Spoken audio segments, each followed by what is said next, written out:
Juliana Chemutai, popularly known as Chelele, was born in 1988 in Bomet County. She was the firstborn in a family of 5 children, born to Juliana and Paul Rono. From her childhood, Chelele was a talented musician. This was evident when she joined Jerian Primary School in Bomet, and she was selected by her teachers and peers to lead music performances, including in various music competitions, both in the county and nationally.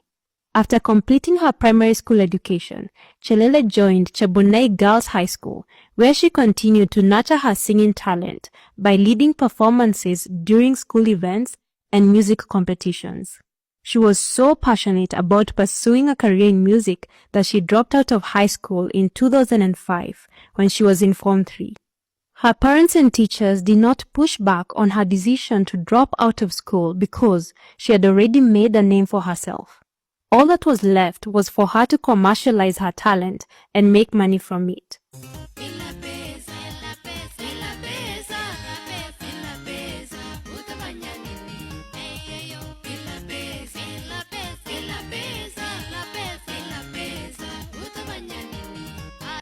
After dropping out of school, Chelele focused on writing and recording music, and a few months after leaving school, she released her first album, which had a similar sound to other songs in the Rift Valley region.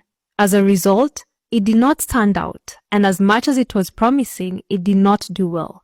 Things took a turn for the better when Chelele, a huge fan of South African music, specifically Yvonne Chaka Chaka and Brenda Fassie, began infusing South African beats into her music using the keyboard.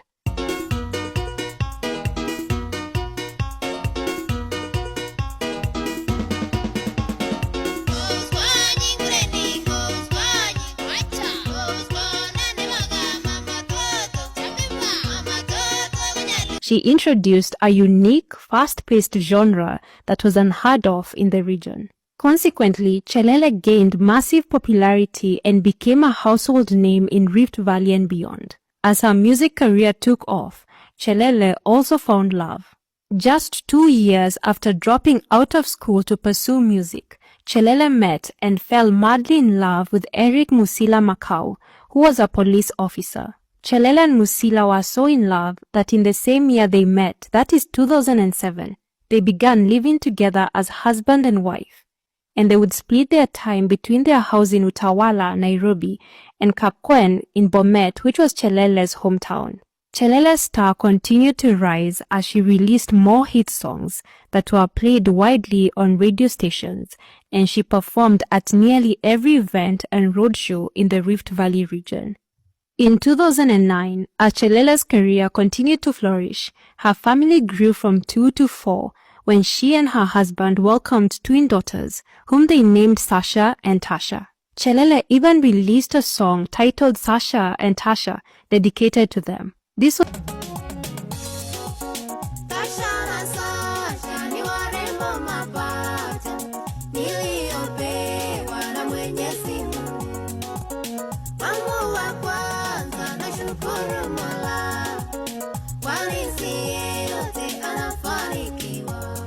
just one of the many songs in which Chelele featured her young family.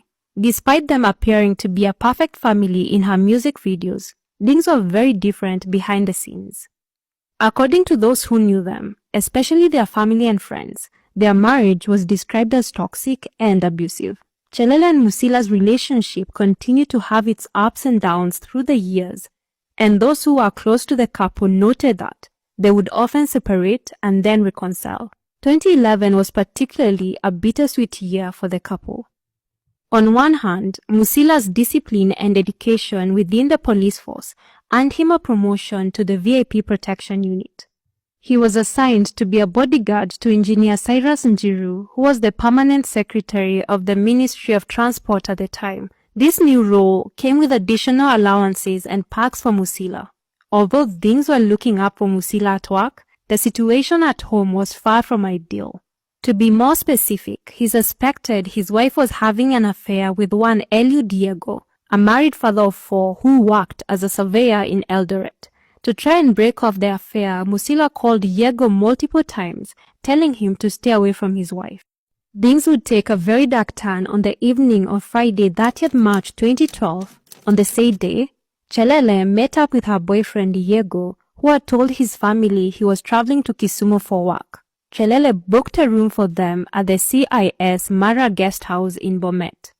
A few minutes past 6 p.m., the guest house watchman Kibet arrived for his shift and noticed a black car parked on the premises. As he entered the building, he saw Chelele standing on the veranda.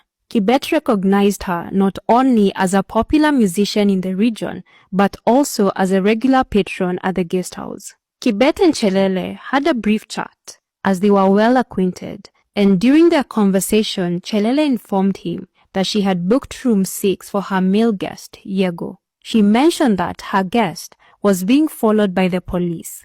However, what Chelele failed to disclose to the watchman was the fact that her husband was the one following Diego. Since he knew about the affair and one of his friends who had seen Chelele and Diego together that day had called him to let him know about their clandestine meeting at the guest house. Chelele then asked Kibet to do 2 things. Firstly, alert her and her guest if the police arrived, and secondly, to take some water to her guest in room 6.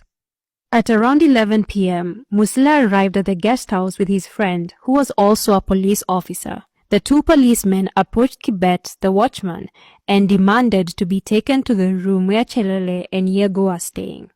However, Kibet declined their request, and he called 3 other staff members for assistance. When the officers produced their identification cards to confirm their status as police officers, Kibet and his colleagues reluctantly agreed to lead them to room 6, where Chelele and Diego were. Upon reaching the room, the officers instructed the staff to leave immediately, and as the workers descended the stairs to return to their workstations, they suddenly heard a commotion coming from the room. So what exactly was happening upstairs during this time? According to Musila, when he entered room 6 and found Chelele with Diego, he told Diego he was arresting him for cheating with his wife. Yes, you heard that right. He told him he was arresting him for cheating. Musila then handcuffed Diego and asked him which police station he would prefer to be taken to. In response, Diego requested to be taken to a police station in Kericho. Musila and his fellow police officer then escorted Chelele and Diego downstairs. They confiscated Diego's car keys, forced him into the backseat of his car, and made Chelele sit in the passenger seat next to the driver. Musila then took the driver's seat and drove away. Interestingly, the second police officer did not accompany them, and when the car left the guest house, only 3 people were on board: Musila, Chelele, and Diego. What's puzzling is the fact that Musila later admitted he did not know the exact directions to the police station Diego had requested to be taken to. Instead, he relied on Diego to guide him. After driving for approximately 45 minutes, they reached Cheplakwet village, near the border of Kericho and Bomet counties.